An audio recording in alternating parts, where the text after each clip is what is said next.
say unity is strength. Our quest to understand this has taken us to Ngoigwa in Kiambu County, where a group of poultry farmers joined together and made an association of their own. And now they are yielding more in unison. They started as individual poultry farmers, but due to the deteriorating market, they came together to help in curbing the situation. Tulianza hiyo cooperative, kulikuwa na shida sana ya mayai, kuuza mayai tulipoteza mayai, kila mtu alikuwa anatupa mayai. Huku inatega more than 500 unatupa, hakuna pahali ya kuuza. Mayai ilikuwa inatoka beleni, tulikuwa tunauza mayai na 280 per tray. Ikakuja 250, ikateremka 200, ikakuja 180, 150, 120.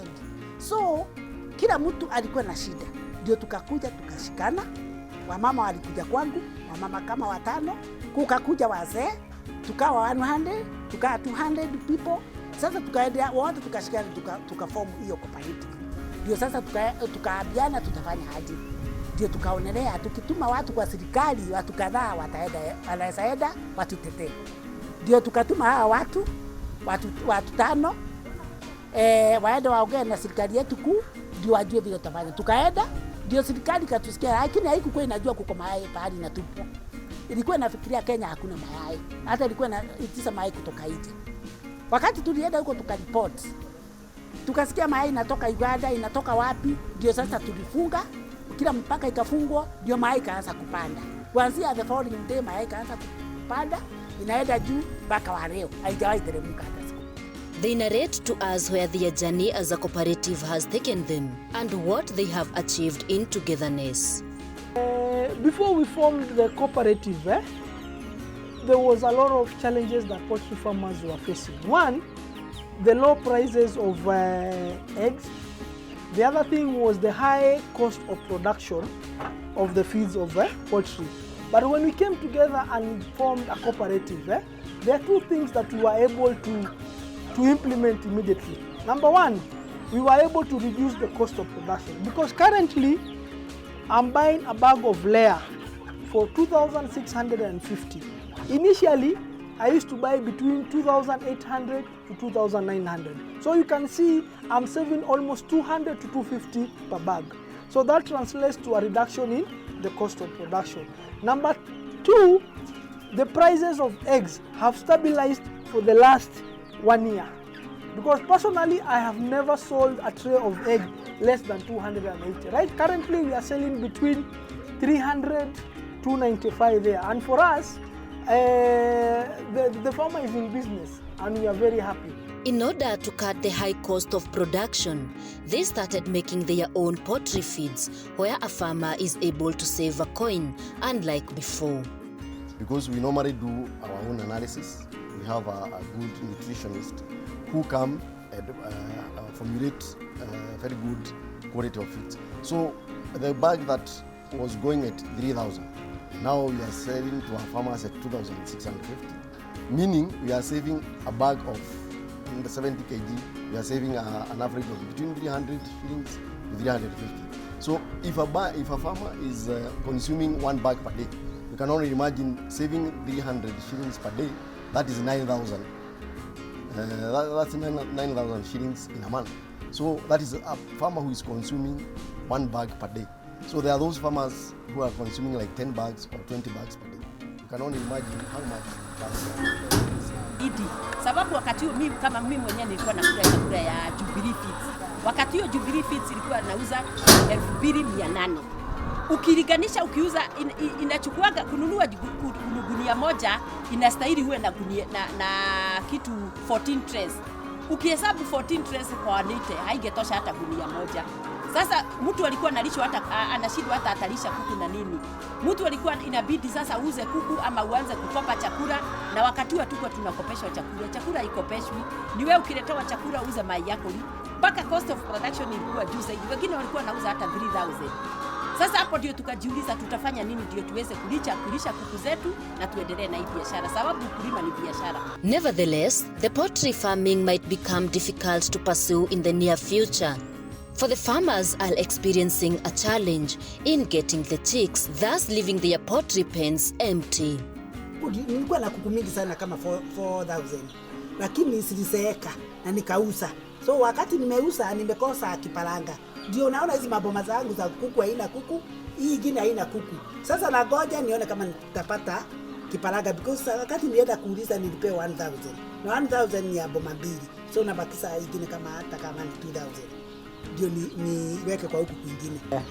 Currently, one of the biggest challenge that we are facing as poultry farmers, since last year September, there are no enough one-day-old chicks.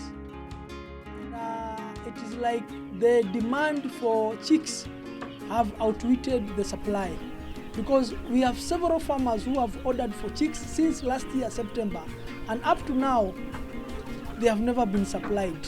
So most of poultry business has been discontinued, because like me, I sold almost half of my chickens in the month of December, expecting to receive good number of one-day-old chicks in January. However, out of the 1,500 I had ordered, I've only received 500 chicks.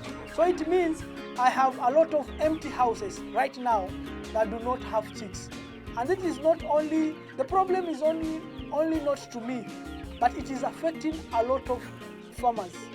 Like in our cooperative, we have like 10,000 chicks that we have ordered to these hatcheries, but they have not been able to supply. So we are asking the hatcheries, what is happening? Because as a cooperative, we have done our work, lobbying farmers, lobbying youth, lobbying young men and women to come into this business. And when they come to this business, there are no chicks to be bought. This has left many asking, is there maybe any right time for one to start the poultry? There is never a right time. Any time is a good time. As long as you have a good plan in place, you have the necessary skills, because you can have a good plan lakini hauna nini, the right skills and the right education. Right now, because of the cooperative that we formed there, the poultry farming has been good and it has stabilized. So I'm encouraging anybody who has a passion for chicken farming, this is the right time to join. Apart from lack of chicks in the hatcheries, this farmer says that the other challenge that is affecting their farming are the diseases, which up to now has taken away a lot of their chicken. Kuku ziko kwa stage na zinaitwa growers na ziko about 3 months old, na ile challenge tuko nao ni kuwa kumekuwa na magonjwa mingi lately, na zile dawa tunanunua zinakaa ni kama hazifanyi nini, hazitibu vizuri, because every 2 months unapata hii kifaranga iko na certain ugonjwa, so inabidi constantly unazimedicate. Sijui ni kwa nini, because kitambo hatukuwa na hiyo challenge ya magonjwa sana, but sasa hii ni kama imeongezeka. Following this, they have started looking for alternative ways of dealing with the said challenges. One of them being starting their own hatcheries so that they can be able to meet the demand of the farmers. And we have tried to talk to the main breeders, and they are saying they have a problem. So as a cooperative, we have tried to talk to Kari, where they can have a good breed for layers. For Kenya, you don't have a problem, but for layers, commercial layers, we are planning to either talk to Kari so that they can have a good quality, or as a cooperative, we look into other countries like France and Germany, where we can get the parent stock. So we are planning for that, and we are actually coming up with a good hatchery for our farmers. Maybe what are your projections in the near future now that there is that challenge of chicks? Do you think that maybe you'll come up with your own hatcheries? Yeah, because if the problem persists for a long time, you see every challenge that you faces as a human being, you always think of a solution. And right now, as a cooperative, we are asking ourselves so many questions about the issue of hatching our own chicks. So if this problem continue to persist, we will have no choice but to try and start hatching our own chicks for the sake of our members. Because currently, we have a lot of farmers who are waiting for the chicks, but they don't have.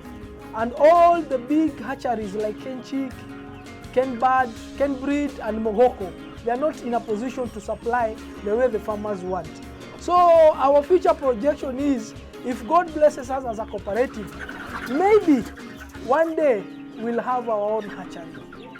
Having said that, they still urge the intervention of the government to ease their farming. Nataka serikali inisaidie Kiambu County poultry farmers tuweze kupata hizo mothers kutoka nje, tuwe na hatchery yetu, ndio tuwe tunasaidia wakulima wetu, sababu wakulima ni wengi, tuko na almost 700.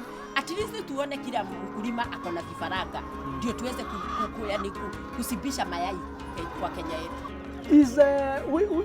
We have seen the government giving some grants to the tea farmers, to the coffee farmers.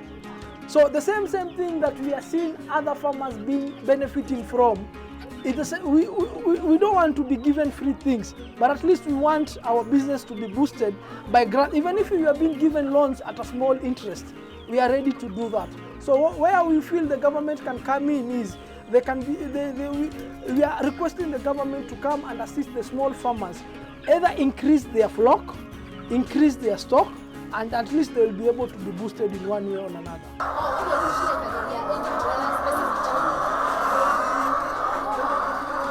After battling for a long period of time with different farming challenges, now these farmers who joined this cooperative are reaping the best.